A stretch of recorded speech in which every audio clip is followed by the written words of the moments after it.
profe? ¿Cómo andan? Esperamos un minuto que entren y arrancamos.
Comparto pantalla, así que denme un segundo.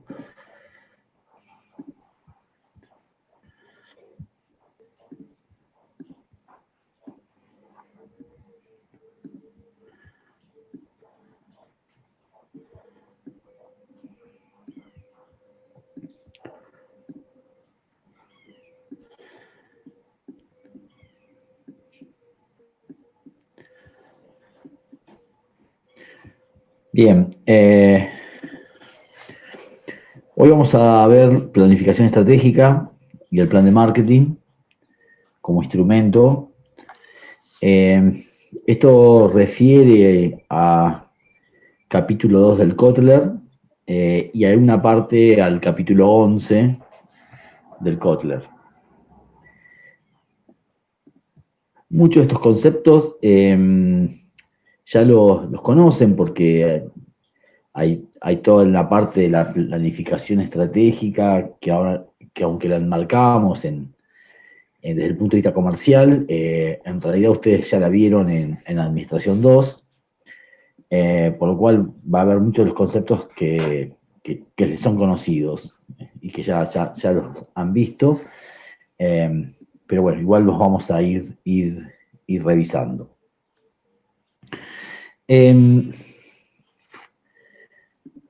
Cuando hablamos del proceso estratégico para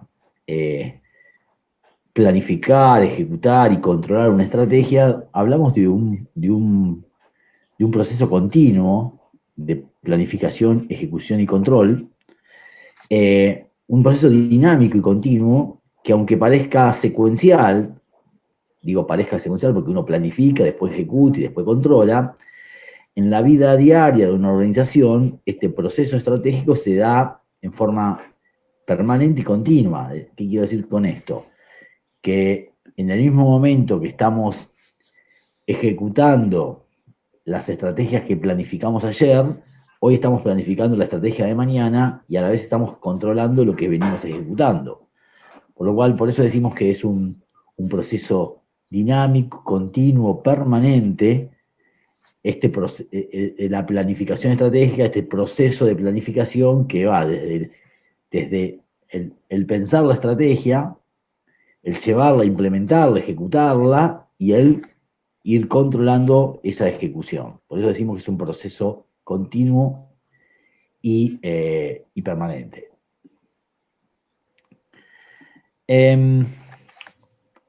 Todo el proceso arranca, en general, con dos conceptos que ustedes conocen, que es el concepto de análisis de situación, en el cual uno plantea a partir de ahí cuál es el momento actual de la organización. Y para el análisis de situación uno puede usar muchas herramientas.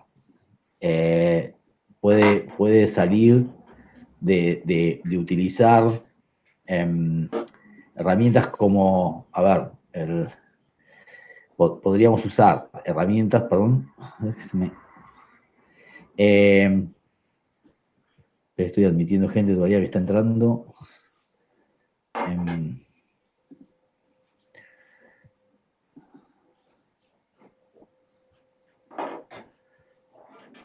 A ver.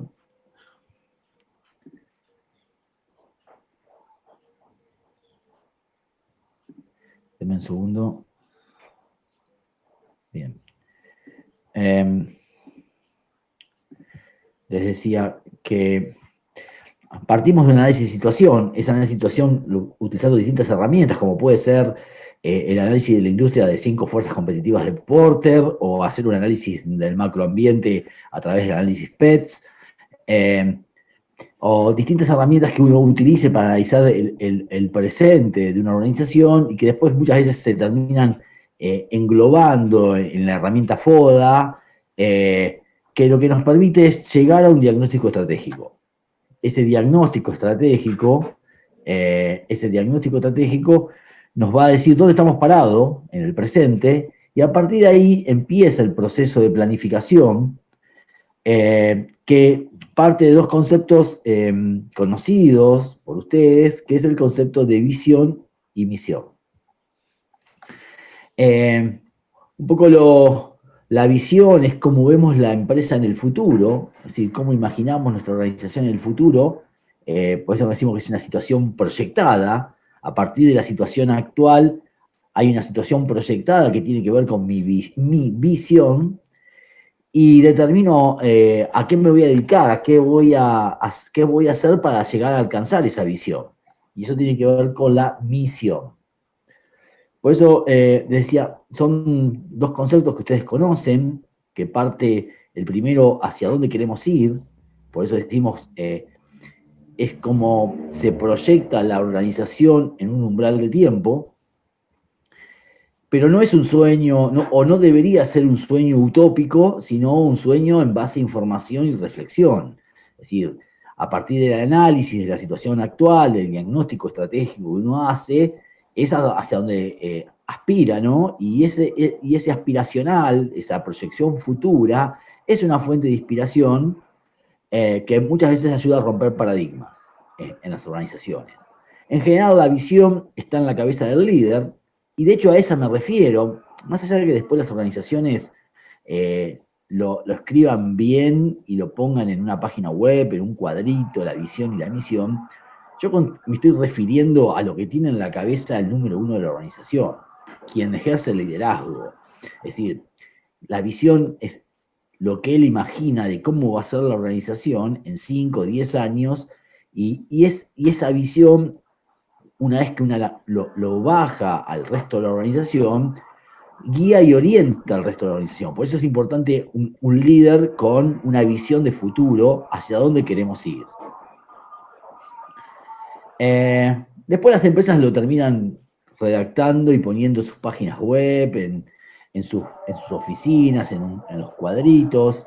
Pero la verdad que hoy a mí me interesa más el concepto crudo, la esencia de la visión en sí misma. Más allá que después encontrarán como Nokia o Netflix, hablan en el caso de Netflix, de convertirse en el mejor servicio de distribución global de entretenimiento, ayudar a los creadores de contenido a encontrar una audiencia global, como una visión de futuro de la organización. Lo importante es lo que tiene en la cabeza el número uno. Esa es la visión que es importante para la planificación estratégica. Y la misión tiene que ver con la razón de ser o propósito de una organización, es decir, a qué se dedica la organización. Es decir, por eso decimos que la misión define el negocio, habla del negocio en el cual estamos. Pero no habla del negocio en términos de un producto, un servicio, una tecnología, sino que tiene que hablar del negocio o definir al negocio en términos de una necesidad a satisfacer. Y eso es lo importante. Muchas veces definimos la misión a partir de nuestros productos, y nuestros productos son ocasionales, hoy son unos y mañana serán otros. Entonces tenemos que definir el negocio a partir de la necesidad a la que me estoy ocupando. Hay un viejo ejemplo acá que vale aclararlo para definir esto de cuál es el negocio, que utilizaba Theodore Levitt, profesor de marketing de Harvard en los años 70, que hablaba de, él se preguntaba, decía, ¿cuál es el negocio en el que están las fábricas de máquinas agujereadoras? Y están en el negocio de venta de máquinas agujereadoras, y él decía, no, su negocio es la venta de agujeros. La gente compra agujeros, no compra máquinas agujereadoras. Si mañana sale una tecnología nueva, un nuevo producto, un láser que hace el agujero, la gente va a comprar el láser. Y si sale mañana una crema que uno pone en la pared y se hace el agujero solo, comprará la crema. La gente que compra agujeros no compra máquinas agujereadoras. Si yo pienso que mi misión es vender máquinas agujereadoras, va a haber un día que me voy a quedar sin negocio. Ahora, si yo tengo claro que mi negocio es vender agujeros, iré innovando en la fabricación de productos, iré mejorando, iré adaptando las tecnologías para cada día vender una herramienta que genere agujeros de distinta manera. Por eso es importante ver de dónde definimos el negocio, siempre en términos de la necesidad que estamos satisfaciendo. Decimos que esa misión ayuda a guiar y a disciplinar internamente. ¿Por qué? Porque es a lo que nos dedicamos. Todo el mundo sabe que nuestro negocio es el definido y no otro. Por eso decimos que le ponen límites al management. ¿Y se puede cambiar esa misión? Sí, se puede cambiar. No es algo que las empresas cambien todos los días, pero sí la pueden cambiar. ¿Quién se ocupa de cambiar esa misión? En general, el órgano político más importante de una organización. En el caso de una empresa unipersonal será el dueño. En el caso de una sociedad anónima será la asamblea de accionistas. Pero sí, las empresas cambian su misión. Por ejemplo, Nokia nació como una empresa de venta de madera, pasó a dedicarse al caucho allá por los años 50, luego pasó al negocio de los transistores y finalmente hoy está en el negocio de la tecnología. Es decir, va cambiando su negocio, sí, va cambiando su negocio y va cambiando su misión. Por eso después las empresas lo escriben narrativamente y lo ponen en sus páginas web. Pero a mí, en términos de la planificación estratégica, lo que me interesa es claramente la definición de hacia dónde queremos ir como visión y cuál es nuestro negocio como misión. Después lo explicamos y lo ponemos en el cuadrito, como dice acá Google, que su misión es organizar la información del mundo y hacerla accesible y útil en forma universal. O la de Coca-Cola, refrescar el mundo e inspirar momentos de optimismo y felicidad. Definido la misión y la visión, es decir, a ver, primero, teniendo claro mi diagnóstico estratégico de la situación actual y definida mi misión y visión,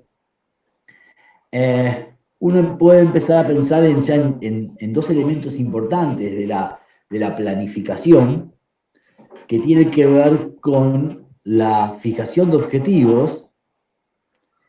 Y a partir de, es decir, ¿qué es un objetivo? Un objetivo es un estado futuro deseado de alguna variable del negocio.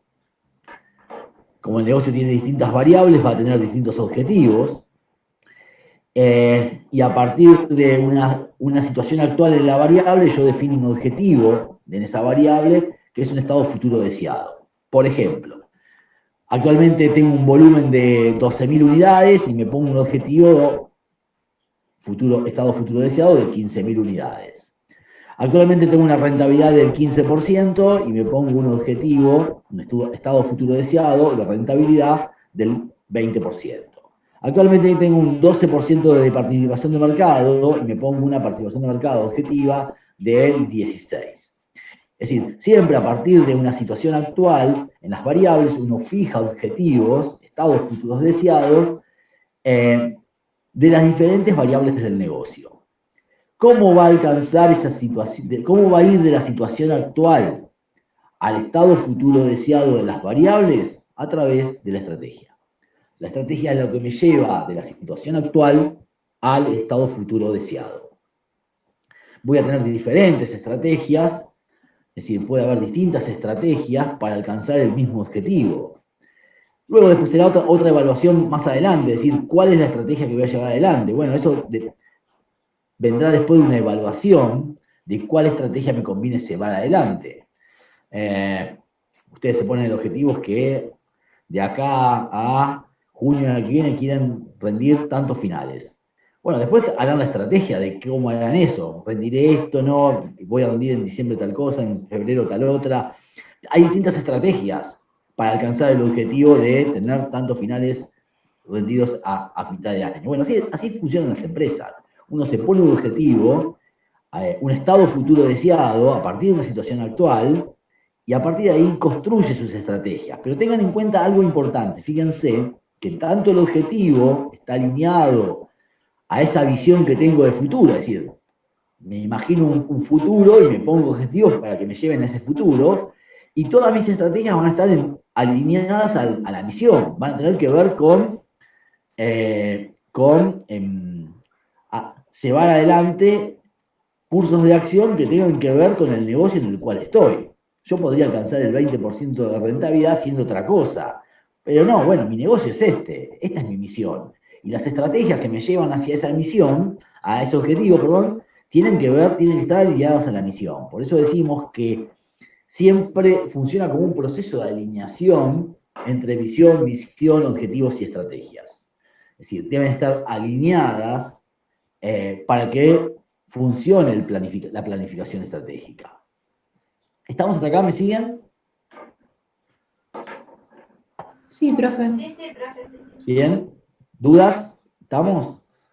Cualquier cosa, si no se entiende algo, por favor me dicen. Somos muchos y sé que es difícil interactuar, pero yo avanzo y si alguno tiene alguna duda, o lo escribe en el chat, o me para y me pregunta. Bien, entonces, en principio, cuando hablamos de estos dos elementos nuevos que decimos objetivo y estrategia, estamos hablando de medios y fines, ¿no? Es decir, los objetivos tienen que ver con ese estado futuro deseado, que son los fines que tengo, los propósitos que tengo, y la estrategia tiene que ver con los cursos de acción, los medios que tengo para llegar a esos objetivos, ¿no? Por eso decimos que estrategia y objetivos es la cadena medio-fines, es decir, de los medios que yo tengo a través de las estrategias para alcanzar mis fines, que son mis objetivos. Por eso muchas veces claramente hay que tener presente, cuando hablamos de objetivos estamos hablando del qué quiero, y cuando hablamos de estrategia es del cómo lo voy a alcanzar, cómo lo voy a hacer. Entonces, los objetivos representan el qué y las estrategias representan el cómo lo voy a hacer. Puede haber distintos cómo, distintos cursos de acción, distintas estrategias. Bueno, después tendré que seleccionar cuál es la más conveniente, qué curso de acción es el más conveniente. Una manera sencilla de definir la estrategia, a mí me gusta definirla como el curso o la forma hipotética de alcanzar los objetivos. ¿Por qué? Porque uno la basa en hipótesis, ahora vamos a ver, construye hipótesis del futuro y a partir de ahí imagina cursos de acción para alcanzar ese estado futuro deseado que son los objetivos. Entonces, a partir de un conjunto de hipótesis imaginadas sobre un futuro, uno a partir de ahí construye o formula distintas estrategias, distintos cursos de acción, y después termina seleccionando el que considera más conveniente para ese futuro y para ese objetivo que estamos buscando. Pero dentro de la pirámide organizacional vamos a encontrar distintas jerarquías de objetivos.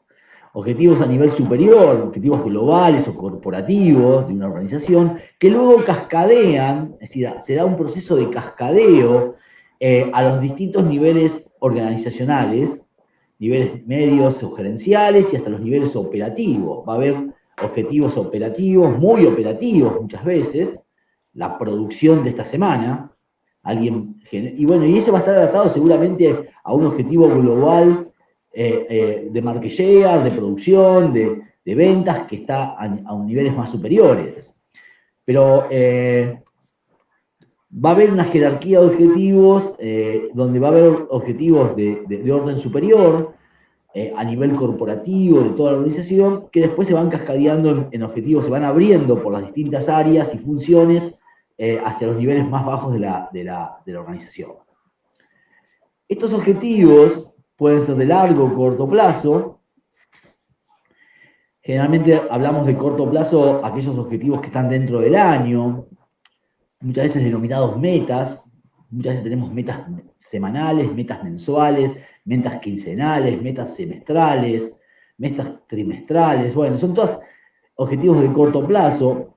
Y los objetivos y después podemos poner unos objetivos a más largo plazo, 2 años, 3 años, 5 años. Muchas veces la bibliografía habla de 10 años para largo plazo en entornos como los nuestros. Muchas veces 10 años parece demasiado y llamamos a un largo plazo capaz 3 o 4 años. También los objetivos pueden ser más quali o más cuantitativos. En general, los objetivos de corto plazo, las metas, son totalmente cuantitativos. ¿Por qué? Porque en general, como tengo más información en el corto plazo, los puedo cuantificar más fácil. Si yo sé que hoy tengo un 12% de participación de mercado, y digo, bueno, para fin de año quiero alcanzar el 15%, es decir, hay un valor conocido de situación actual y uno se pone un objetivo dentro del año de mejora. Ahora, pensar en un objetivo numérico a 10 años de participación de mercado, posiblemente es demasiado. Entonces uno pone un objetivo más cualitativo. Quiero aumentar sostenidamente mi participación de mercado en los próximos 10 años. Hoy voy a ir mejorando tanto por ciento anualmente para los próximos años. Entonces, son objetivos más quali que quantis, pero bueno, uno puede cuantificar más algunos objetivos y otros plantearlos en forma más cualitativa. Las empresas utilizan en muchos casos lo que se conoce como la APO, Administración por Objetivos. Inclusive este formato de administración que ayuda a la toma de decisiones y que muchas veces hasta se utiliza para evaluar a los gerentes, a los directivos, e inclusive muchas veces parte de su remuneración está atada al cumplimiento de los objetivos, es lo que se conoce como administración por objetivo o APO. Es decir, se establecen objetivos en el paso 1, luego a partir de ahí las gerencias, las direcciones ejecutan, hacen sus planes y los llevan adelante durante un periodo determinado. Muchas veces se fija un conjunto de indicadores para monitorear el desempeño del cumplimiento de esos objetivos y finalmente se hace una revisión anual o periódica de desempeño. Ahí es donde yo decía que muchas veces hoy las evaluaciones de desempeño a nivel gerencial y a nivel directivo muchas veces están atadas al cumplimiento de objetivos, al grado de cumplimiento de los objetivos, lo mismo que la remuneración. En general, a niveles directivos o a niveles gerenciales, se cobra lo que se llama el bono anual, un sobresueldo anual que está muchas veces atado al cumplimiento de objetivos. Es decir, dependiendo del grado de cumplimiento de objetivos, es lo que se cobra de bono. ¿Estamos hasta acá? ¿Se entiende? Bien. En general, cuando hablamos de fijar objetivos, lo hacemos con verbos de acción en infinitivo. Uno dice superar, alcanzar, incrementar, reducir. Es decir, uno pone verbos de acción en infinitivo para hablar en la fijación de objetivos. Y lo que se busca es que los objetivos cumplan con la fórmula SMART. Es decir, que sean específicos, que estén bien claramente determinados, mensurables, alcanzables. Siempre se dice, bueno, que la zanahoria esté al alcance, ¿no? Porque si no desmotiva, tiene que ser desafiante pero alcanzable, realistas y a un umbral de tiempo. Es un poco lo que sigue la fórmula SMART en la fijación de objetivos. Y de la misma manera que teníamos objetivos a distinto nivel de la pirámide organizacional, también hay una jerarquía de estrategias. Las estrategias, va a haber estrategias globales, corporativas de la organización, estrategias a nivel de unidad de negocio y estrategias funcionales a nivel departamental. ¿Cuáles son las estrategias funcionales? La estrategia de marketing, la estrategia de producción, la estrategia de recursos humanos, la estrategia impositiva, la estrategia financiera. Va a haber distintas estrategias a nivel funcional. Posiblemente en las pymes no exista el nivel del medio, porque como tienen una sola unidad de negocio, la corporativa y la unidad de negocio es la misma, pero puede haber alguna pyme que tenga más de una unidad de negocio y entonces tenga una estrategia por unidad de negocio y una estrategia corporativa de toda la organización. Por eso también existe lo que es una jerarquía de estrategias, como también existe una jerarquía de objetivos. Bien, ¿me siguieron hasta acá? ¿Estamos? ¿No se perdieron? Sí, profe. ¿Me entiende? Bueno, esto ya lo igual, la mayoría de las cosas las sabían de Administración 2, así que no. Entonces, tenemos distintas jerarquías de objetivos, un objetivo a nivel global, que va cascadeando a los distintos niveles de la organización, y de la misma manera que tenemos objetivos a distintos niveles de la organización, va a haber estrategias a distintos niveles de la organización. Estrategias globales para alcanzar los objetivos globales, pero también en el área, no sé, de impuestos va a haber un objetivo impositivo y va a haber una estrategia para alcanzar ese objetivo de liquidación de impuestos. Es decir, cada área, y en finanzas te pasará lo mismo, y en recursos humanos pasará lo mismo. Es decir, va a haber objetivos a nivel más global de la organización que va cascadeando a objetivos más específicos, más puntuales de cada una de las áreas. Bien, visto el objetivo y visto las estrategias que están alineadas a la visión y misión, nos falta ver un concepto en la planificación que es importante, que es el concepto de escenario. El escenario, o los escenarios, son los entornos futuros posibles. ¿Cómo va a ser el futuro? ¿Cómo imagino yo que va a ser el futuro? ¿Y por qué es importante imaginar ese escenario? Porque la estrategia que estoy pensando, ¿dónde la voy a implementar? ¿Dónde implemento la estrategia? La implemento en el futuro. La pienso hoy para mañana. Entonces, ¿y los objetivos dónde los tengo? En el futuro. Es decir, son objetivos a 1 año, a 2 años, 3 años. Las estrategias lo que me van a hacer es llegar de hoy a cumplir los objetivos, por lo cual se ejecutan a partir de mañana las estrategias. Entonces, como mis objetivos están en el futuro y mis estrategias están en el futuro, lo primero que tengo que hacer para imaginar todo eso es imaginar el futuro. Es decir, esa imaginación del futuro es lo que llamamos construcción de escenarios. Las empresas en general pueden tener más de un escenario, varios entornos futuros posibles, el varios son 2 o 3, 4. Imagínense que si no sería una locura analizar 20 escenarios distintos. En general las empresas trabajan con 2 o 3 escenarios. ¿De qué es un escenario? ¿Cómo va a ser la Argentina 2021? Bueno, las empresas imaginan eso y forman un escenario. ¿Cómo va a ser mi rubro, mi negocio post pandemia? Bueno, también las empresas imaginan escenarios. Porque a partir de ahí accionan sus objetivos y sus estrategias pensando en los escenarios que imaginan. Por lo cual, ¿qué es un escenario? Es una herramienta que me permite ordenar esas percepciones que tengo del futuro, de distintos futuros alternativos, y es importante eso para tomar decisiones. Es decir, cuando yo tengo claridad de los escenarios posibles, es decir, cómo va a ser el entorno en el futuro,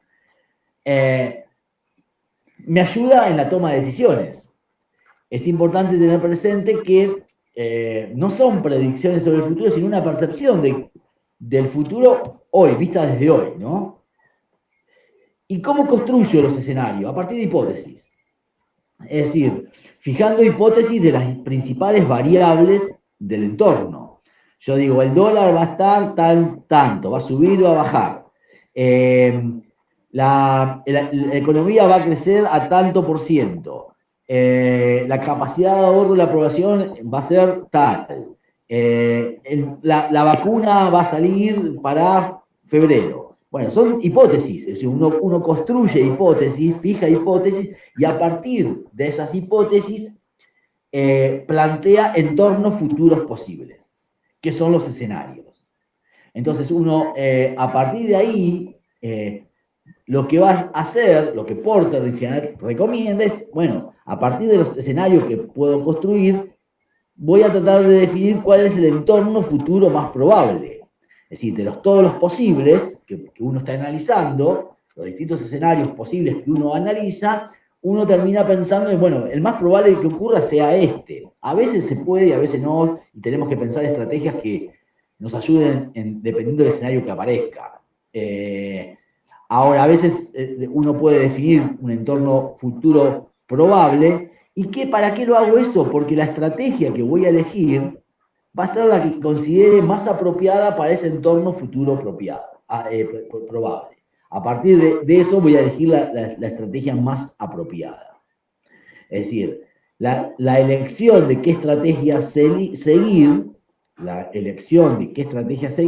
tiene que ver con el escenario que uno considere que va a ser el más probable que ocurra. Entonces, siempre las estrategias van a estar atadas al escenario que uno imagine. Entonces es importante, por eso digo, uno cuando construye escenarios posibles, lo hace a partir de definir o creer qué es lo que puede llegar a pasar, y a partir de la definición de hipótesis, y a partir de ahí uno plantea estrategias, y de todas las posibles uno va a terminar seleccionando lo que considere que es mejor para ese escenario. Bien, ¿estamos hasta acá? ¿Alguna duda con el escenario? Bien.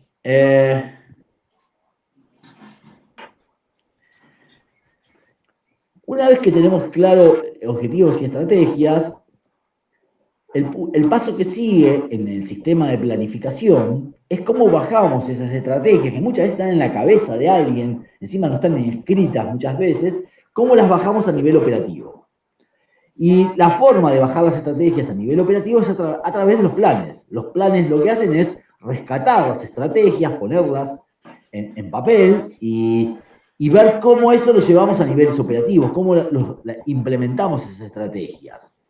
Los planes, por ejemplo, el plan de negocio va a ser la bajada de la estrategia corporativa. Y dentro del plan de negocio, yo ya les dije, el plan de marketing es una parte del plan de negocio. Es la bajada de la estrategia de marketing. El plan de producción va a ser la bajada de la estrategia de producción, y el plan de recursos humanos va a ser la bajada de la estrategia de recursos humanos. Todos estos planes van a formar parte del plan de negocio de una empresa, del business plan que tiene la empresa.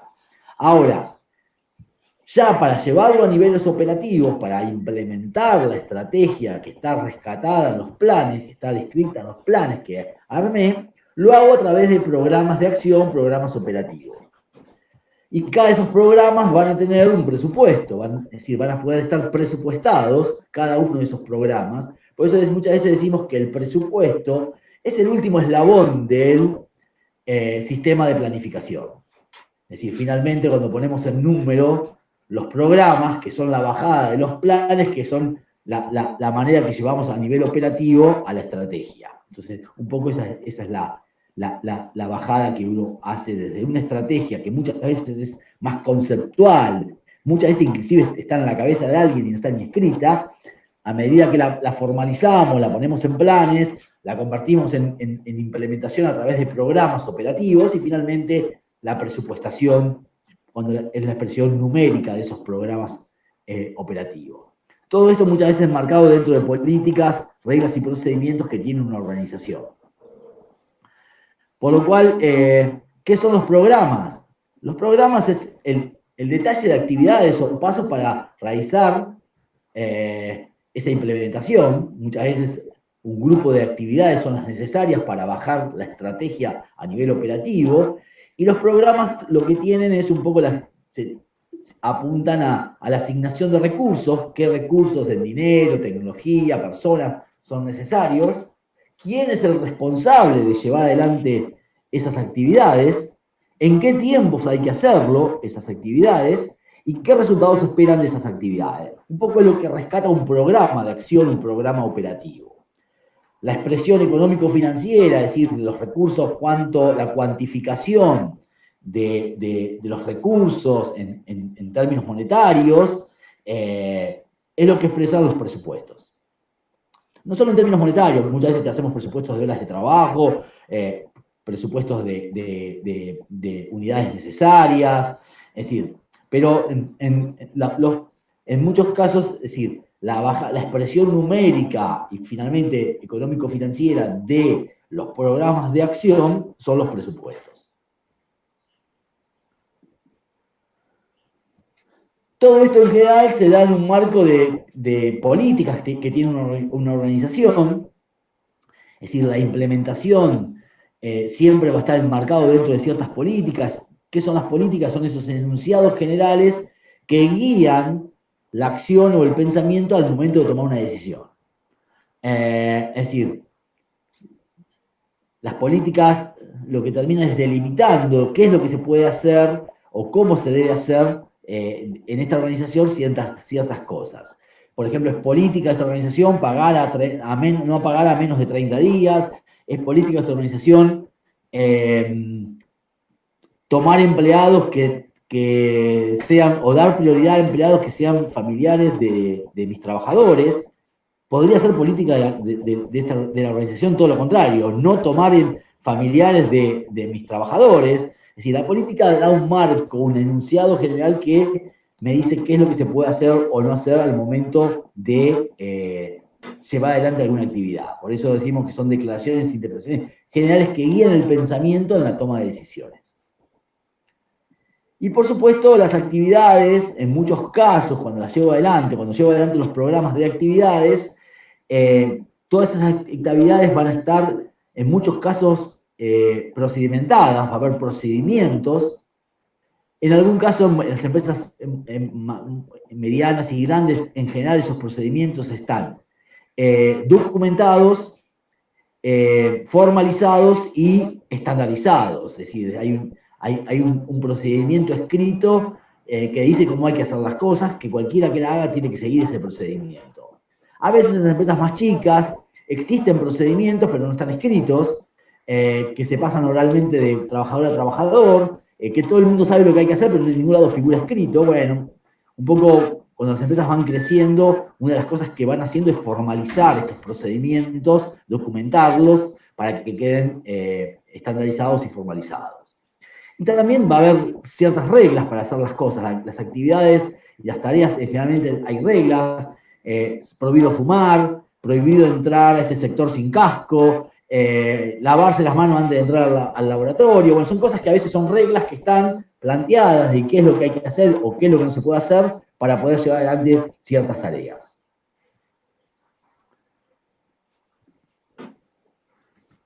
Bien, hasta acá llegamos a la parte de control. ¿Sí? Ya vimos la planificación pura, cómo la bajamos a niveles operativos a través de los programas, presupuestos, procedimientos, políticas. Y ahora un tema de control, ¿no? La última etapa es la etapa del control del desempeño, la planificación. Y tenemos tres tipos de control. El control presupuestario, que tiene que ver con el análisis de variaciones entre real y presupuestado. En general acá, cuando uno hace un control presupuestario, lo hace mediante lo que se conoce como administración por excepción. Es decir, uno va a verificar, chequear las principales variaciones, aquellas que salen de rango y uno dice, bueno, ¿qué pasó acá? Para más o para menos. Y eso tiene que ver con el control presupuestario, que es bien operativo, pero bueno, todo el control operativo tiene que ver principalmente con un control de eficiencia, mientras que el control estratégico tiene que ver con un control de eficacia. Entonces, si el control estratégico es un control de eficacia y el control operativo es un control de eficiencia, lo primero que importa es saber qué es eficacia y qué es eficiencia. Entiendo que a esta altura ustedes ya lo saben, que cuando hablamos de eficacia hablamos del cumplimiento, del grado de cumplimiento de los objetivos, y cuando hablamos de eficiencia hablamos del uso de los recursos para lograr esos objetivos, ¿no? Es decir, qué eficiente soy en la utilización de recursos para lograr un objetivo. A ver, me piden que vuelva a la filmina anterior. Acá. Un poco para ver la diferencia entre control de operativo tiene que ver con la eficiencia, control de estratégico tiene que ver con la eficacia. Bueno, ¿qué es eficacia y qué es eficiencia? Es esto.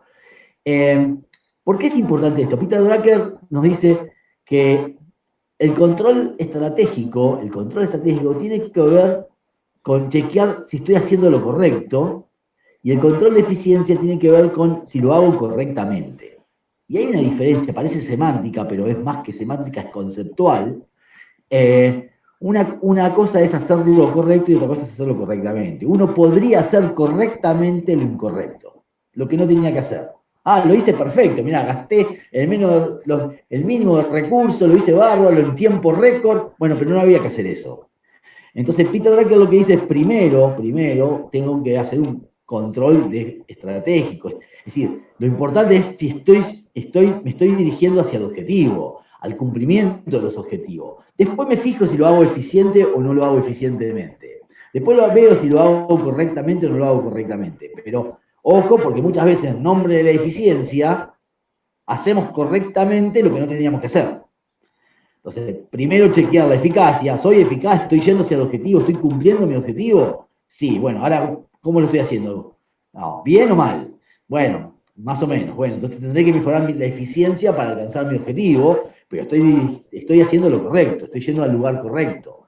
Entonces, lo que Peter Drucker siempre plantea es decir, primero chequear que están haciendo lo correcto y después correctamente. No le vaya a pasar que algunos se reciben en tiempo récord, 5 años, salió todos los finales bien, y el día que llegó ahí se dio cuenta que no era lo que le gustaba, ser contador. Y se puso a hacer, el objetivo era otro en la vida. Bueno, tenga cuidado porque a veces uno hace correctamente lo que no tiene que hacer. Así que primero chequear de que estoy yendo hacia mi objetivo, estoy haciendo lo correcto. Sí, bueno, ahora intentaré hacer lo mejor posible, hacerlo correctamente. Entonces, ya focalizados en el control estratégico, decir, bueno, estoy yendo a ver si cumplo con mis objetivos. ¿Qué habíamos dicho hoy? Que para cumplir los objetivos, ¿qué teníamos cómo hacía para llegar a los objetivos? ¿Qué había dicho yo para llegar a los objetivos? Tener una estrategia. Tener una estrategia, bien, es decir, tengo una estrategia. Y para tener una estrategia, ¿en qué me basaba para armar la estrategia? En un escenario. En un escenario, bien. Entonces, ahí es donde tengo que plantear el control estratégico. Primero, fijar, es decir, uno fijó las hipótesis, creó el escenario de distintas variables, a partir de ahí formuló la estrategia, la ejecutó, y bueno, el control estratégico para chequear es, lo primero que tengo que hacer cuando hago el control estratégico es chequear si las hipótesis que puse son las correctas o no son las correctas. En muchos casos el control estratégico es un control de hipótesis. ¿Por qué? Porque si se confirman las hipótesis que yo tenía, es decir, el escenario era el correcto, confirmo la estrategia y sigo ejecutando. Ahora, si no se confirman las hipótesis, la vacuna no salió, el dólar se fue a otro precio, el crecimiento fue distinto, nada, el escenario es otro, debo de fijar nuevas hipótesis y reconfigurar mi estrategia, reformular mi estrategia para ejecutar. Por eso decimos que el primer control estratégico en realidad, porque la estrategia me lleva al objetivo, por lo cual lo primero que tengo que chequear es, ¿la estrategia me está llevando bien? Y para chequear si la estrategia me está llevando bien, lo primero que tengo que decir, el escenario que pensé para esa estrategia, ¿se cumple o no se cumple? Bueno, un poco el control estratégico nace acá, en el control de las hipótesis. ¿Estamos? ¿Se entiende? Bien.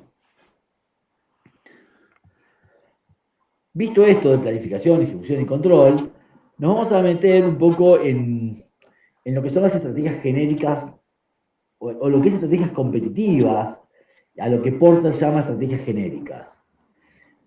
Porter dice, cualquier empresa para competir en el mercado requiere tener 3 tipos de estrategias.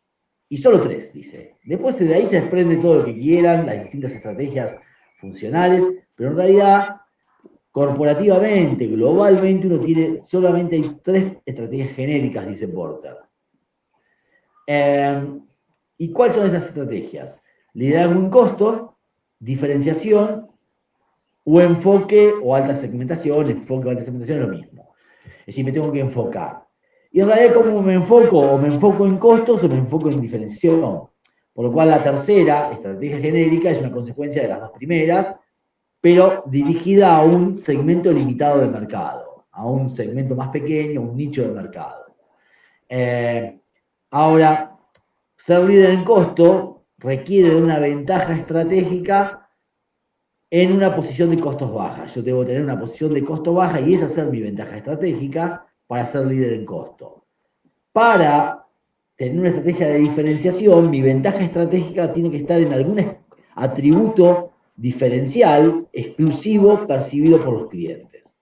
Es decir, ese atributo diferencial de exclusividad percibida por el cliente es lo que me va a permitir competir por diferenciación.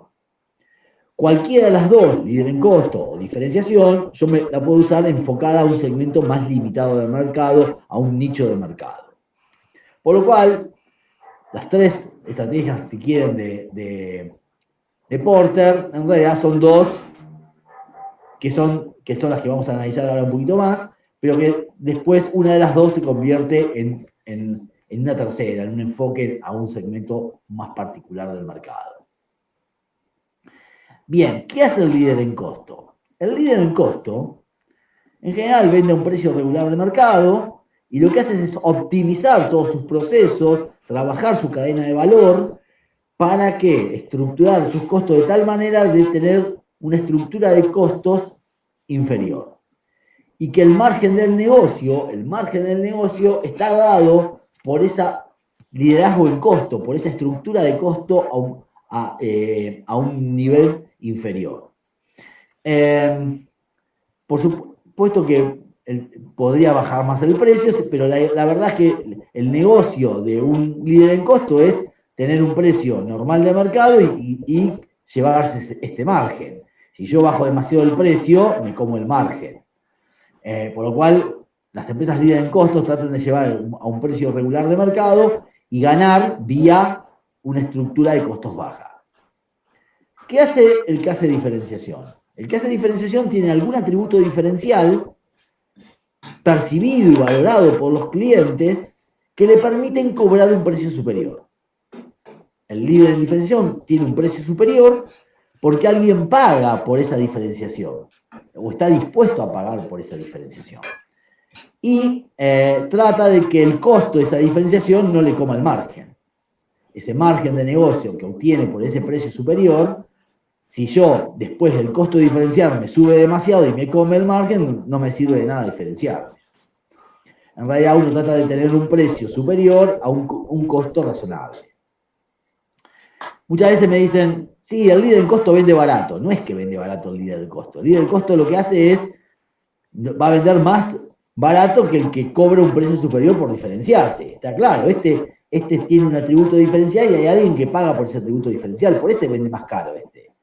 En realidad, el líder en costo vende a precio regular de mercado, no tiene ningún atributo para diferenciarse y solamente vende por precio. Quien está acá tiene algún atributo diferencial, puede ser distinto en cada empresa, pero hay un consumidor que no solo lo percibe, sino lo valora ese atributo y está dispuesto a pagar este precio. Entonces, lo que dice Porter, uno para competir, por eso él le llama estrategias genéricas, o uno va por liderazgo en costo o va por diferenciación. Lo que no puede hacer es quedarse atrapado a la mitad. Es decir, si yo voy a ir al negocio de precio, al segmento de precio, tendré que tener bajos costos para poder competir por precio. Si voy a ir al negocio de valor, tendré que tener algún atributo de valor diferencial que alguien esté dispuesto a pagar por él, para competir acá. Lo que no puedo es quedar atrapado a la mitad, no tener ni un atributo diferencial que alguien valore, ni tener bajos costos. ¿Por qué? Porque me va a ir mal si me quedo atrapado a la mitad. ¿Estamos con esto? Sí, profe. Bien, ¿dónde voy a conseguir esas ventajas competitivas en costos o en diferenciación? Dice Porter. Bueno, en alguna de las actividades de la cadena de valor. En alguna de las actividades de la cadena de valor de una industria, de una empresa, uno va a obtener o va a ser líder en costo o va a ser diferenciación. Alguien me pregunta si este enfoque de Porter está repartido entre el capítulo 2 y el capítulo 11, lo de Porter. La parte de estrategia genérica está en el capítulo 2. Hay algunas partes de Porter que están en el capítulo 11. Está repartido. Por eso les decía al inicio que esto es capítulo 2 y capítulo 11 de Porter, de Kotler. La cadena de valor, en algún lado debo yo tener o una ventaja en costos o una ventaja en diferenciación. Por eso decimos que las ventajas competitivas de una empresa se encuentran en algunas o todas las actividades de la cadena de valor de una empresa. Y pueden ser en costos o pueden ser en diferenciación. Es decir, yo voy a obtener una ventaja por costo o por diferenciación. Bien, a partir de estas estrategias genéricas que plantea Porter, uno puede definir sus estrategias de crecimiento. ¿Cómo voy a crecer en el mercado? Y el crecimiento puede ser intensivo, y esto lo analizamos a través de la matriz de producto-mercado, de expansión producto-mercado. Crecimiento integrado a través de vertical hacia atrás, de vertical hacia adelante, o horizontal, o crecimiento diversificado, concéntrico y conglomerado. Son un poco las distintas estrategias de crecimiento que tiene una organización. Vamos a arrancar con primero con la del crecimiento intensivo. Y el crecimiento intensivo en general lo miramos y lo vemos a través de la matriz de Ansoff, la matriz de expansión producto-mercado, que es la matriz de Ansoff, y en el cual decimos, la primera estrategia es la de penetración de mercado, es tratar de obtener mayor participación de mercado en el mercado actual, a través de una estrategia de producto, precio, comunicación. Uno intenta ganar puntos de share, vender más y ganar puntos de share. Es decir, cuando digo puntos de share, digo participación de mercado, ¿no? Es decir, ganar puntos de market share, y si tengo el 22, quiero tener el 23, 24% de participación de mercado. Esto es yendo con el producto actual al mercado actual. Ahora, las empresas, ¿cómo pueden crecer también? Y pueden ir al mercado actual con nuevos productos, es decir, ampliando su cartera de productos, nuevas versiones, nuevos sabores, nuevos gustos, nuevos tipos de productos, dependiendo de la categoría, nuevas versiones de packaging. Es decir, uno puede ampliar su cartera de productos, nuevos productos para el mercado actual. Es una manera de crecer, lo que se llama desarrollo de producto. También puede ir con su producto actual a nuevos mercados, llevar el producto actual a nuevos mercados, y es lo que se conoce como desarrollo de mercado. Acá, cuando hablo de nuevos mercados, pueden ser mercados geográficos, es decir, vendo en la provincia de Buenos Aires y ahora voy a vender en todo el país, o voy a vender en Brasil, o ir a nuevos segmentos de mercado, a nuevos segmentos de consumidores. El desarrollo de mercado puede venir por el desarrollo de nuevos segmentos de consumidores. Ahora, cuando voy con un producto nuevo a un mercado nuevo, es lo que conocemos como diversificación. Para esto vamos a ver el próximo slide, donde vemos ya claramente las dos diferencias de diversificación. La diversificación puede ser concéntrica o puede ser conglomerada. Cuando existe alguna cercanía a mi negocio actual, en tecnología o en marketing, es decir, que es un negocio nuevo, ¿no? Con clientes nuevos o los actuales, pero que voy con algunas conocimientos o know-how propio en tecnología o en marketing de mi negocio actual, es lo que conocemos como diversificación concéntrica. Es decir, cuando las empresas de gaseosa se meten en el negocio del agua mineral o se meten en el negocio de los jugos, ¿es un negocio nuevo? Sí, es un negocio nuevo, no tiene nada que ver con el negocio de gaseosas. Pero bueno, hay muchas sinergias, por eso decimos que la diversificación concéntrica lo que genera son economías de alcance, busca tener sinergias entre los negocios, y el camión de Coca-Cola lleva la gaseosa y lleva el jugo y el agua. y los depósitos de Coca-Cola guardan y estoquean tanto la gaseosa como el jugo, y la línea de producción posiblemente siempre es la misma, y la gente de marketing es la misma y hace lo mismo. Bueno, hay mucha sinergia entre un negocio y el otro. ¿Son negocios distintos? Sí. ¿Es una diversificación? Sí, pero es muy cercana, por lo cual le llamamos concéntrica. La diversificación conglomerada es cuando nos metemos en negocios que no tienen nada que ver con el nuestro. Muchas veces lo usan las empresas holding, que distribuyen sus inversiones en varios negocios totalmente distintos, por un tema de disminución de riesgos, es decir, lo que habitualmente se dice poner los huevos en distinta canasta, porque si me va mal en un negocio, quizás me vaya bien en el otro, entonces una manera de compensar los riesgos con distintas rentabilidades, y eso es lo que es una diversificación conglomerada. Me estoy metiendo en un negocio que no tiene nada que ver con el mío. Cuando Coca-Cola en los años 80 compró el estudio de Hollywood Columbia y se puso a hacer películas, no tenía nada que ver con el negocio de gaseosas. Es decir, estaba en un negocio totalmente nuevo, distinto a su negocio madre, que eran las bebidas, y las bebidas gaseosas en particular. Por eso decimos, a las empresas holding muchas veces tienen este formato. No sé, vamos a tomar un ejemplo de un holding nacional, como Pérez Compán. Pérez Compán nació como una empresa naviera de transporte de buques, luego se metió en la obra pública, también participó, en alguna época fue dueña del Banco Río, antes que lo comprara el Santander, se metió en el negocio financiero, tiene un parque temático, es dueña de Taimaiken, y también tiene una cadena de heladerías como Munchi. Es decir, negocios que no tienen nada que ver uno con el otro, y bueno, los holding las empresas holding tienen ese formato de diversificación conglomerada. Finalmente tenemos el crecimiento integrado. Molinos también, sí, por supuesto, se meten en negocios diferentes.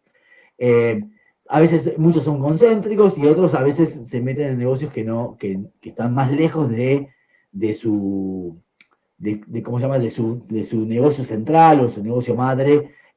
Por eso decimos, a veces son más concéntricos y a veces ya son distintos, y lo que buscan es disminuir riesgo en negocios diferentes.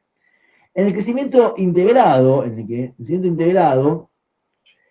hablamos de integración vertical hacia atrás o integración vertical hacia adelante. Y esto tiene que ver cuando la empresa se mete a operar negocios que tienen que ver con el de sus proveedores, y muchas veces se convierte en proveedora de ella misma, o en negocios que tienen que ver con sus clientes y se convierte en cliente de ella misma. Y eso es la integración vertical hacia atrás o hacia adelante. Muchas veces criticada también, porque uno se mete en negocios que no son el propio y no tiene que ver con el core business de la empresa, que puede estar en otro lado, en otro negocio.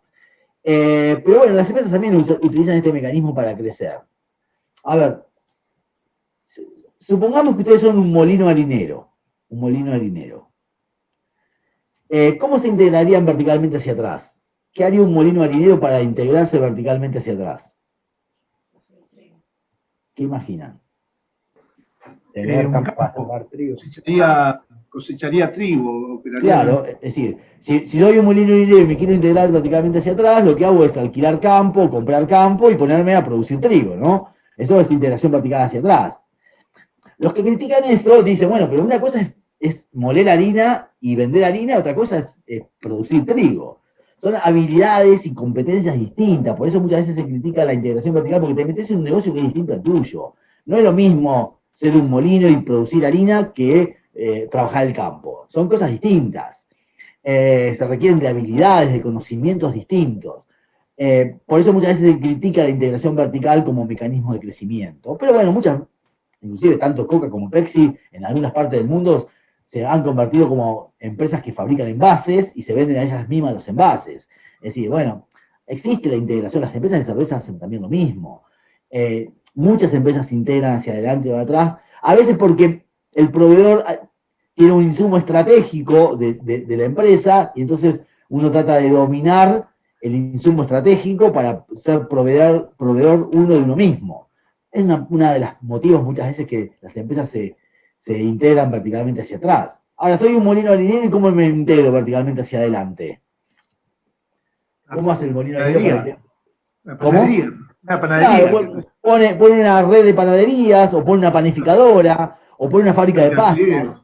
Es decir, que ponga una fábrica de pasta. Entonces, esto es una integración vertical hacia adelante, en el cual también, el mismo concepto. Una cosa es fabricar pastas y otra cosa es fabricar harina y vender pastas. Son negocios distintos, con habilidades y conocimientos distintos, pero bueno, una manera de integrarse verticalmente hacia adelante. En el examen no vale el ejemplo del molino, queda vedado el ejemplo del molino harinero para crecimiento. Profe, una pregunta. ¿Las petrolíferas también? Porque también, él saca su propio petróleo, lo destila y lo vende.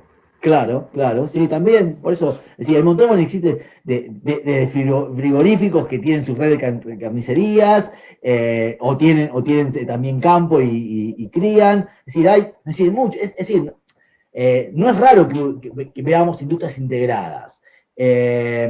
Así que es un formato que usan las empresas para crecer, el formato tanto de integración vertical hacia atrás como hacia adelante. También tenemos la integración horizontal. ¿Y qué consiste la integración horizontal? La integración horizontal es cuando compro competidores. Yo tengo el 22% del mercado, y hay un competidor más chico que tiene el 7% y lo compro. Lo que sí es importante decir que cuando uno se integra horizontalmente, no es una suma algebraica de market share. Es decir, si tengo el 22 y compré uno que tiene el 7, no tengo mañana el 29. Es decir, cuando uno compra y se fusiona con otras empresas, o sea, dueña de otras empresas, en general la dinámica del mercado puede llegar a cambiar y puede tener o más o menos share. No es una suma literal. Tenía el 22, ahora compré uno de 7 y tengo el 29. A veces se da y a veces no se da. Les aviso esa situación porque hay un caso muy paradigmático cuando HP compró a Compaq. Compaq en un momento, allá, ya ni me acuerdo los años, pero debía ser principio de los 2000, era la empresa más grande de notebooks del mundo, Compaq, y la compró Hewlett Packard. HP la compra y pensando que se adueñaba del segmento de las máquinas, las notebooks, porque compraba el líder de ese momento. Y esa dinámica del mercado fue, en ese momento aparece, con la salida de Compaq apareció Lenovo, apareció Samsung en el negocio, y nunca terminó de HP de quedarse con el negocio de las notebooks y se repartió el negocio entre nuevos jugadores. Por eso, no siempre se da esto de que tengo un share, compro otro y va a ser una suma algebraica. A ver, estoy tratando de leer algunas que me están diciendo.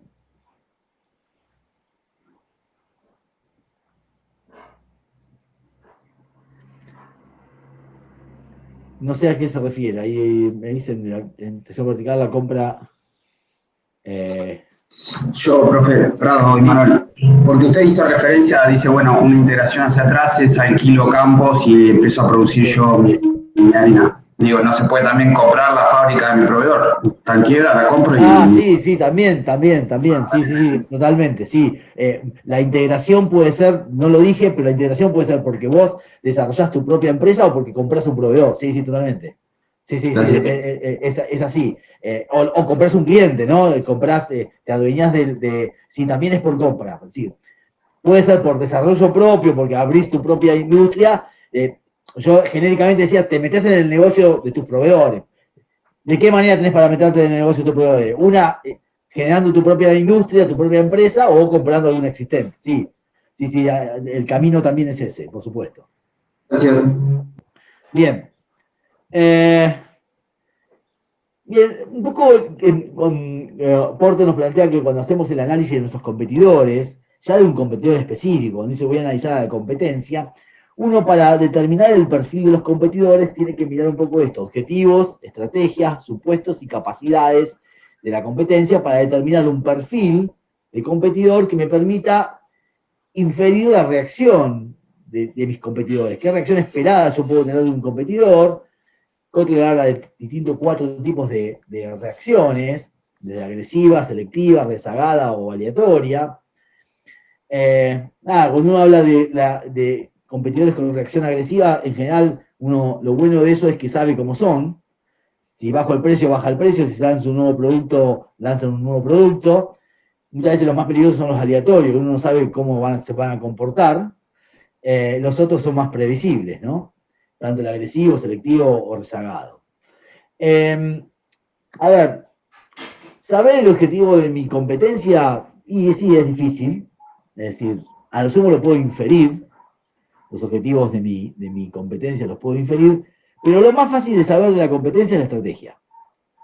La estrategia de la competencia es lo más fácil de determinar, porque es lo que se ve en el mercado. ¿Cuál es la estrategia de Pepsi? De precios.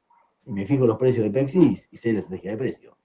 ¿Cuál es la estrategia de comunicación de Pepsi? Miro la publicidad y sé la estrategia hacia dónde va.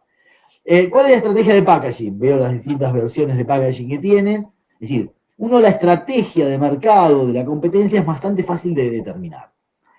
Y como dijimos que la estrategia es lo que me lleva a los objetivos, posiblemente entendiendo la estrategia que está ejecutando en el mercado la competencia, uno puede inferir los objetivos de la competencia. La estrategia es lo más fácil de determinar de un competidor porque es lo que hace todos los días en el mercado.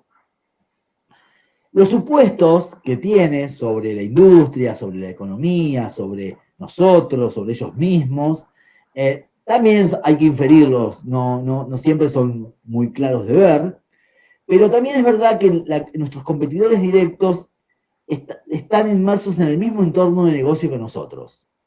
Por lo cual, posiblemente compartamos proveedores, compartamos clientes, posiblemente algunos de nuestros empleados fueron empleados de la competencia en algún momento.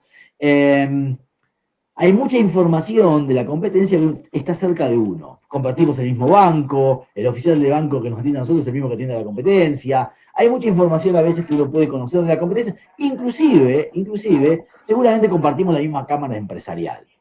Es decir, una vez por semana, una vez por mes nos sentamos y conversamos entre nosotros con la competencia porque formamos parte de la misma cámara empresarial, la misma asociación empresarial. Por lo cual también hay mucha información de la competencia que uno puede saber y conocer sus supuestos de lo que piensa la competencia. Y las capacidades tienen que ver con las fortalezas y debilidades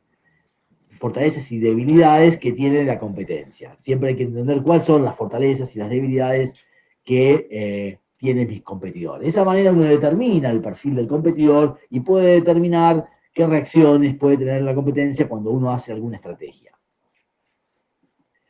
También,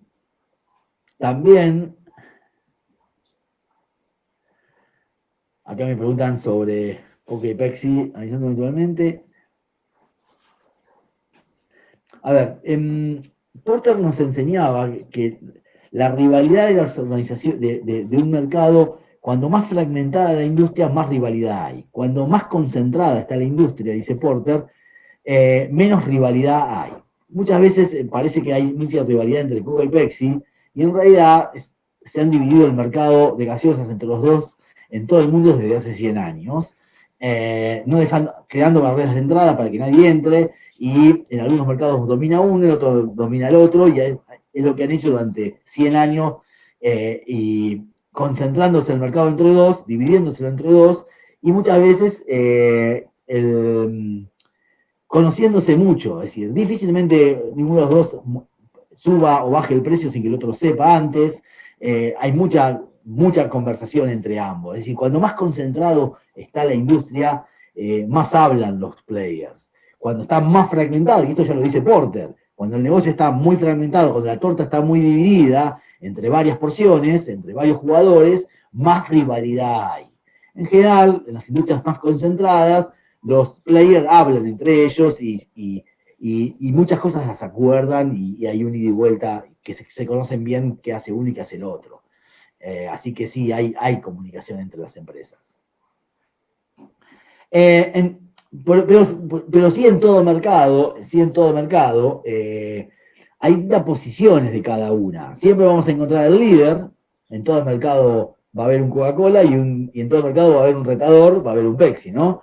Es decir, en todo mercado vamos a encontrar siempre un líder y un retador, luego varios seguidores, en algunos mercados más y otros menos, decíamos, si está más concentrada o menos concentrada la industria, o más fragmentada o menos fragmentada, va a haber varios seguidores y algunos especialistas de nicho, aquellos que buscan algún nicho de mercado muy chiquito y se especializan en eso. En general, en todas las industrias se dan estas distintas posiciones de mercado, un poco ubicándose siempre en alguno que tenga un liderazgo, alguien que reta siempre al líder y después los varios seguidores. Si nos enfocaríamos en el negocio de indumentaria deportiva, de quién es el retador y el líder, quién es el líder y el retador, ¿cómo los ubicarían en la indumentaria deportiva? Nike líder, Adidas retador. Adidas, líder. Ahí, ahora voy con eso. Globalmente el líder es Nike y Adidas, aunque en ciertos mercados, cuando uno mira por mercados, puede ser que esa diferencia se dé vuelta. De hecho, Pepsi en algunos países es la líder sobre Coca-Cola. Y inclusive yo creo, lo decía ayer con los chicos de los centros, me parece que en nuestro país, no sé si Adidas no tiene más market share que Nike. En nuestro país. Pero a nivel global, mundialmente Nike es la líder y la retadora es Adidas. Varios seguidores aparecen y algún especialista de nicho siempre hay, como en el caso de Arena que se dedica más a la natación o Babolat que se dedica más al tenis. Ahí vamos a encontrar negocios, marcas de nicho y varios seguidores y siempre un líder y un retador. Sí, puede ser que en algunos mercados Adidas como Pepsi le gana a Coca, en algunos mercados Adidas le gana a Nike, e inclusive tengo la duda si en nuestro país no está dada vuelta esa relación, de que Adidas tiene más market share que Nike. Y por supuesto que según el lugar donde uno ocupe en estas posiciones de mercado, va a ser como juega, ¿no? Si a la ofensiva, a la defensiva, una estrategia de flanco, más de concentrada, una guerrilla más concentrada en algún segmento muy chiquito. Se dice que habitualmente el único que juega a la defensiva debe ser el líder. Alguien dice, sí, en algún momento, ya ahora Coca está, después, en la época soviética fue donde Coca no estaba en Rusia, pero ahora no sé cómo estará el market share, pero sí hubo muchos países donde Pepsi tenía mayor o porque el embotellador local era más fuerte, o tenía mejor logística, sí, eso se da también. Pero bueno, acá hablábamos a nivel global, y Nike a nivel global es la líder, Coca a nivel global es la líder, aunque puede haber regiones del mundo, en estas empresas globales, donde el market share sea distinto, ¿no? Les decía, ¿quién juega la defensiva? En general, el único que juega la defensiva es el líder. Cuidando el mercado, muchas veces haciendo crecer el mercado. Una de las grandes funciones del líder es hacer crecer el mercado, porque le conviene hacer crecer el mercado. Otra es, ¿quién juega a la ofensiva? Y sí, el retador juega a la ofensiva. El principal jugador a la ofensiva es el retador. Los seguidores hacen una estrategia más de flancos, ¿no? Son ofensivas, pero buscan ir a segmentos donde... Es decir, el seguidor intenta evitar la pelea entre el líder y el retador, ¿sí? Trata de meterse en por eso decimos que hacen estrategias de flanqueo, es decir, buscan segmentos donde la pelea no sea tan intensa entre el líder y el retador. Y aquel que especialista que se mete en un nicho de mercado hace una guerra más de guerrilla, se mete ahí, pelea ahí y se concentra, una estrategia de concentrada en ese nicho de mercado. Sí, bueno, ahí me dice alguien por los snacks, sí, hay que ver si es Pepsi o PepsiCo como industria, tiene todo el negocio de snack, que es muy grande, ¿no? Por eso cuando uno sale del core y se mete en el conglomerado, en el holding, obviamente aparecen otros negocios donde son fuertes, ¿no? En el caso de Pepsi, todo el negocio de los snacks. Bien, estamos hasta acá. Vamos a meternos entonces, visto esto, las posiciones de mercado. Esto en el capítulo 11 lo tienen bastante desarrollado, en Kotler. En las distintas estrategias de cómo enfrentar el mercado y cómo pelear el líder y los retadores y los seguidores. Ya metiéndonos en el plan de marketing, ya como el plan de marketing como documento, decíamos que la estrategia queda reflejada en los planes. Bueno, el plan de marketing un poco es un documento escrito que refleja la situación de mercado. Va a tener distintas estructuras, no hay una estructura tipo, sino que puede haber distintas estructuras y cada empresa arma las estructuras de plan de marketing como quiere. Pero en general reflejan la situación de mercado, reflejan las metas y objetivos comerciales y por supuesto describen la estrategia, ¿no? Y no solo describen la estrategia, sino que la deben describir mostrando que es factible, ¿no? Es decir, nadie hace un plan que dice que va a fallar. En general, cuando uno hace un plan de marketing, un plan de negocio, todo esto que vamos a ver vale para el plan de marketing, pero también para el plan de negocio, porque el plan de negocio es el que contiene el plan de marketing, ¿no?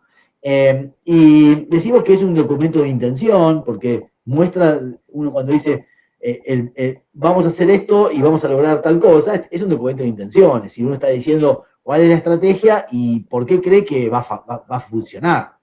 Puede salir, en muchos casos el business plan es anual, todos los años las empresas hacen su plan de marketing, su plan de negocio, o lo hacen un plan de marketing para el lanzamiento de un nuevo producto, una nueva marca, un nuevo emprendimiento. Puede estar en ambos casos. Lo importante es que el plan de marketing nos permite transmitir a distintas personas la estrategia. Es decir, a funcionarios bancarios, a inversores, a socios, a directivos, si formo parte de una organización, accionistas, a proveedores, inclusive a las personas que trabajan diariamente en la empresa. Los planes reflejan de lo que uno quiere hacer, de cuál es la estrategia. Y además nos sirven para revisar el negocio. Cuando uno arma el plan, le permite a uno revisar ese armado del plan, permite toda una etapa de reflexión donde uno revisa las estimaciones, las oportunidades, las amenazas, los riesgos del negocio, revisa las proyecciones. Bueno, es el momento donde uno revisa el negocio cuando está escribiendo el plan. Inclusive ese concepto estratégico, esa estrategia que es más conceptual, cuando me pongo a escribirla es donde la pongo en discusión. Y uno puede revisar el negocio. Por eso decimos que el plan de marketing ayuda a comunicar todo lo que tenga que ver con productos, los objetivos, la estrategia. Y cuando voy a un banco a pedir plata, muchas veces me piden el plan comercial, el plan de marketing, el plan de negocio. Cuando voy a pedir un subsidio al Estado para hacer un emprendimiento, me van a pedir el plan de negocio. Cuando estoy trabajando dentro de una organización y quiero lanzar un nuevo producto, el directorio me va a pedir que haga el plan de marketing. Es decir, es generalmente una tarjeta de presentación. Uno explica la estrategia y los beneficios de esa estrategia a través de la explicación del plan. Y como les decía, sirve también para revisar el negocio con forma continua. Es decir, siempre que me pongo a escribir un plan, me permite repensar el negocio. Siempre que tengo que en papel explicar la estrategia y mostrar por qué funciona, eso ya hace que por sí solo que haya toda una etapa de análisis y discusión para poder escribir el plan. Entonces ahí siempre uno va a poder repensar su estrategia cuando escribe el plan. Por eso decimos que es útil tener un plan, sirve de mapa, nos muestra qué recursos son necesarios para llevar adelante el negocio, en general informa a todo el mundo qué es lo que queremos hacer, permite reflexionar sobre el manejo del negocio, permite revisar problemas, oportunidades, amenazas. Es decir, esa es la gran utilidad que tiene tener un plan. Es decir, el ponernos a escribir el plan implica discutir muchas cosas. Entonces, eso es lo que tiene como beneficioso el ejercicio de la planificación, porque pone a discusión las cosas que tenemos en la cabeza. Es decir, la estrategia que muchas veces la tenemos en la cabeza, cuando la empiezo a escribir y a discutir con otros, bueno, ahí es donde se dan esas sinergias positivas de mejorarla, de cambiarla, de ampliarla en el momento de escribir el plan. Entonces, un poco, cuando voy a escribir el plan, tengo que definir si va a ser un plan anual, si va a ser un plan para un nuevo negocio, qué tipo de plan estoy armando, qué recursos y tiempo voy a dedicarle. Generalmente voy a ir generando borradores que serán discutidos por distintas personas. Debe reflejar los puntos más importantes de mi estrategia y, obviamente, que esté formado por proyecciones y estimaciones objetivas. No hay que mentir en el plan, es decir, el plan es, dijimos, un manual de implementación, por lo cual, si nos mentimos a nosotros mismos, estamos en problema. Y si le mentimos a los demás, la mentira va a tener patas cortas, porque enseguida la realidad nos va a hacer que el negocio no funcione. Bueno, entonces, para todo esto uno debe tener en presente cuando lleva adelante el plan, y finalmente, después que hace todo, hace un resumen ejecutivo. Debe preparar el resumen ejecutivo. En general, cuando uno mira el plan de marketing, el resumen ejecutivo está al principio, no va a ser más de un par de páginas, luego va a ser la descripción de la situación de negocio y del sector, la propuesta de valor, la cuantificación del segmento a donde vamos, los objetivos, las distintas estrategias, el pronóstico de venta, los indicadores que usar para monitorear el negocio, si hay o no un plan de contingencia. Un poco uno tiene que hacer una redacción clara, natural y objetiva del plan de marketing, para que todo el mundo entienda lo que vamos a hacer. Es decir, va a servir como implementación, por lo cual todo el mundo tiene que entender lo que queremos hacer y qué es lo que vamos a hacer. Yo decía, el resumen ejecutivo va a ser lo primero que aparezca, pero va a ser lo último que hagan. Cuando se pongan a hacer el resumen ejecutivo, lo van a hacer al final. Es una descripción sintética esperen que se me está acabando la batería de la computadora.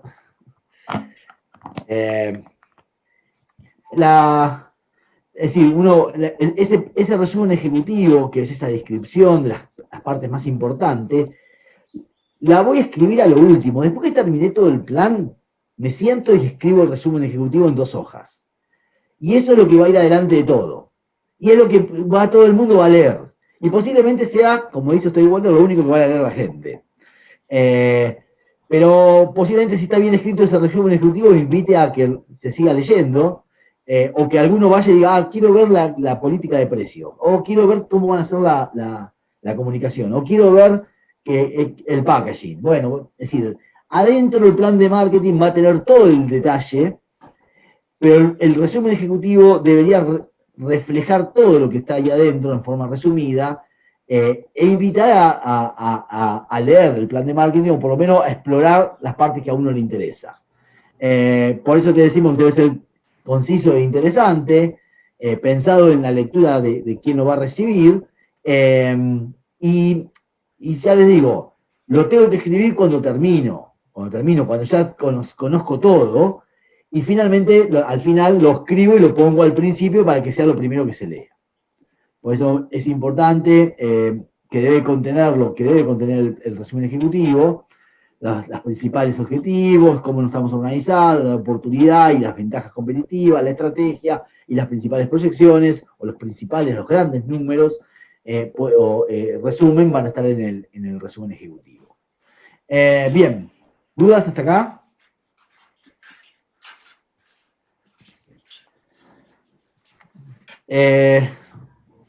¿Puedes poner un segundo la última filmina? Sí, vuelvo. Dame un segundo.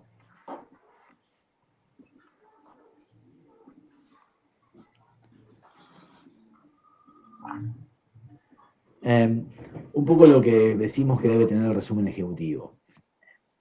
No quiere decir que sea literalmente nada más que eso. Lo importante es que cuando hagan un resumen ejecutivo tengan en cuenta principalmente esto, es decir, que sea interesante, que esté lo más importante del plan, que refleje lo más importante del plan. ¿Por qué? Porque el tipo que va a leer puede ser un inversor futuro que va a poner plata, puede ser el prestamista del banco que nos va a dar un crédito. Entonces tiene que motivar, incentivar, tiene que dar confianza el resumen ejecutivo. Por eso es importante que refleje todo lo que hicimos y pensamos en el plan, debe quedar reflejado en el resumen ejecutivo. ¿Estamos con esto? Sí, gracias. Bien, ¿dudas? ¿Hasta acá? Yo llegué creo que 7 u 8 minutos tarde y llegué cuando estabas hablando de la misión y la visión. Ahí arranqué ahí. Ah, ¿y arrancaste? Ah, listo. Entonces. Sí. Yo porque pensé que me había... Dije que el proceso estratégico era un proceso continuo, que continuamente estábamos planificando, ejecutando y controlando, más allá de que parece secuencial, en realidad uno está planificando la estrategia de mañana, ejecutando la que planificó ayer y controlando lo que viene ejecutando. Entonces, continuamente estamos haciendo ese trabajo de planificación, ejecución y control. Y a partir de ahí arranqué con el análisis de situación, visión y visión. Ahí está, excelente, gracias. ¿Algo más? ¿Alguna pregunta? Sí, a mí me pasó como la chica que entré un poquito más tarde. No sé si habló, aparte del capítulo 2 y 11 del Kotler, ¿de dónde más tenemos que estudiar? No, 2 y 11. El 2 está casi todo. Hay algunas cosas de Porter que yo no me acuerdo si están en el 2 o en el 11. Yo las doy todas juntas, pero algunas están en el 2 y algunas están en el 11. En el 11 está todo lo de la parte competitiva, de líder, retador, eso está todo en el 11. Pero después hay unas cuestiones de Porter que no me acuerdo si están en el 11 o en el 2, porque dependiendo de la edición del Kotler la va cambiando de lugar. Pero por eso le digo, toda la clase de hoy está entre el 2 y el 11. Por supuesto que si está en el 11 no entra en el recuperatorio del parcial. Si está en el 2, puedes entrar en lo que se tome en el parcial. Al momento de hacer las preguntas, chequearemos si lo de la clase de hoy estaba en el 11 o estaba en el 2. La parte más competitiva que está en el 11 irá para la segunda parte, y la parte más de planificación estratégica, que tiene que ver más con lo que ustedes ya vieron en Administración 2, va a estar en el parcial, en el repertorio. Bien, ¿dudas? Profe, te hago una consulta. Sí, decime. Cuando vimos el crecimiento integrado, hablamos para atrás y para adelante. ¿Se pueden dar en simultáneo como no? O sea, ¿se puede dar solo para atrás o solo para adelante? Hay empresas que se integran hacia adelante y hacia atrás. Ahí daban algún ejemplo recién de empresas que están integradas para ambos lados.